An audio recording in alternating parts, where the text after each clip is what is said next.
مثلا فاينانسكا markii dambana maxay tahay waxaan mugtay aan uga bayray ama aan ku soo biray group kale walaal Hargeysa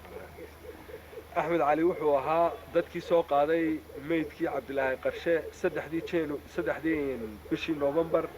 كون يسجل بقول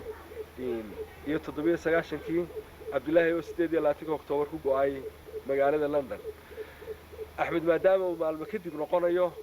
أين بدنا نقول عليه يو دتك سيانو وذاك شوغان وننا نوينو عبد الله كم ده محمد مو كم ده شمبر كم ده أي قارب بدنا سيانو صامرين مروح عنو سنري أحمد وحكى دوبا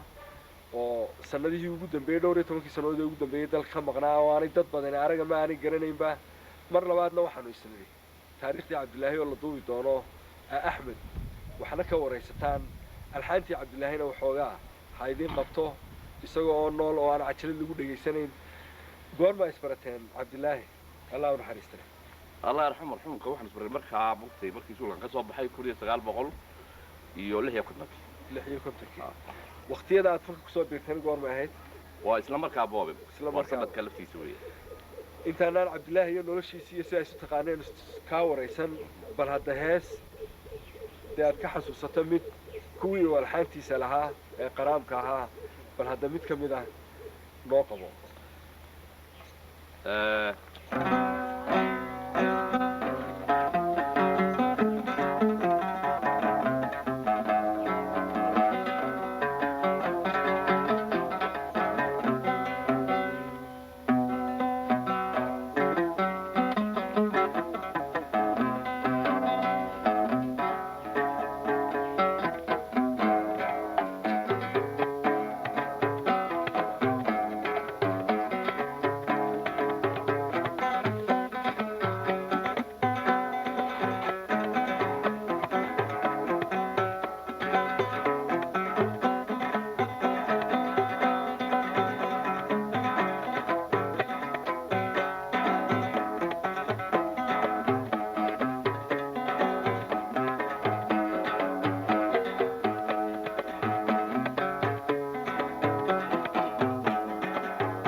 taasi waxay ahayd aweys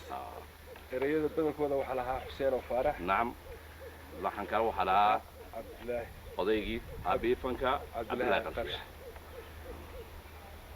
sideed u taqaanay Cabdullaahi Qarshe Axmed boobe Cabdullaahi waxaan u aqaanay aniga doorta waxa macallinkaygu ahaa ardaygiisana waan ahaa waxaan ugu mahadnaqaa mugti maanta fanka mugti dadku igu wada yaqaano waxaa ninkii igu macallinka ahaa cabdilaahi wuxuu ahaa marka loo eego ruwaad soomaaliyeed oo masrax laysla soo taago ninkii abaabulay ee maxay tahay ugu horreeyey waayo baryihii hore mugti fanka ruwaad waxa lagu sii jiray carabi iyo ingiriisi mugti iskuullada ku sii jireen laakiin ninkii masrax fan soomaaliyeed oo laysoo taago oo maxay tahay murtida iyo geeraarka iyo gabayga iyo heeso wada socdaan ninkii ugu horreeyey sameeyay buu